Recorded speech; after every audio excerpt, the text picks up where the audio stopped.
తల్లి పాల కంటే శ్రేష్టమైన వాడు నేను నమ్ముకున్న యేసుక్రీస్తు ప్రభు. కళంకము లేనివాడు, మచ్చ లేనివాడు, డాగు లేనివాడు, కామ క్రోధ లోభ మోహ మదమత్సరములు జయించిన జయవీరుడు, మరణానికి సమాధి కట్టినవాడు. ఆయన ఎక్కడా? నువ్వు మాట్లాడేది ఏంటివి? పెద్దవాడివే, 70 ఏళ్ళు ఉన్నాయి. మీ జ్ఞానం ముందర మేమెంత, మీ తెలివి ముందర మేమెంత, మీ ముందర మేమెంత?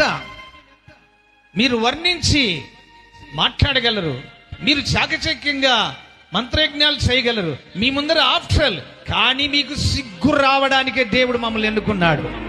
బైబిల్లో రాయబడింది బైబిల్లో, జ్ఞానులకు సిగ్గు కలుగుటకై లోకంలో ఉండు ఎర్రి వారిని దేవుడు ఏర్పరచుకున్నాడు, బలవంతులు సిగ్గుపరచుకై బలహీనులు ఏర్పరచుకున్నాడు. అయ్యా మేము బలహీనులమండి, అయ్యా మేము ఎర్రివారమండి, మేము తెలివి వాళ్ళమండి, మమ్మల్ని ఏర్పరచుకున్నాడు. మీరే సరైన భక్తి చేసి భక్తి మాకు నేర్పించి ఉంటే ఈ రైల్లో పాటలు పాడాల్సిన అవసరం మాకు లేదు.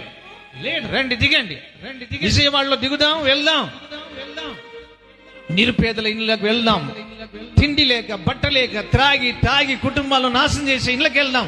చెప్పండి పూజారిగా దేవుని గురించి పరిచయం చేయండి. వాళ్ళు ఇచ్చే గ్లాసులో నీళ్లు తాగండి, వాళ్ళు పెట్టే అన్నం ప్లేట్లో గంజి పోస్తే గంజి తాగండి. మాకు చెప్పండి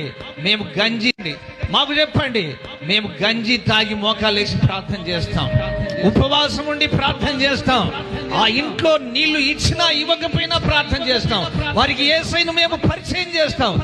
కూలిపోయిన కుటుంబాలను నా యేసయ్య తిరిగి సజీవంగా లేపుతాడండి. రండి పోదాం. Download ShareChat.